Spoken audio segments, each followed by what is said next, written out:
Hello friends, இன்றைக்கி என்ன பார்க்க போகிறோன்னா மைதா பரோட்டா தான்.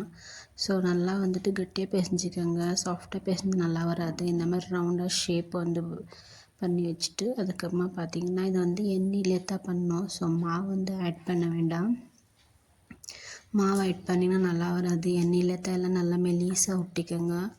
ஃபஸ்ட்டு நல்லா ரவுண்ட் ஷேப் பண்ணிட்டு அதுக்கப்புறமா இந்த மாதிரி உருட்டிட்டு எண்ணெய் அப்ளை பண்ணிட்டு இந்த வீடியோவில் காமிக்கிற மாதிரி இந்த மாதிரி ஷேப் பண்ணிக்கோங்க.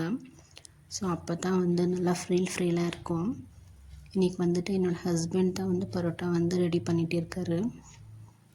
ஸோ இந்த மாதிரி நல்லா உருட்டிக்கங்க. ரொம்ப மெலிசாக உருட்டினாலும் அந்த இது வந்து ஃப்ரீல் போயிடும் உங்களுக்கு.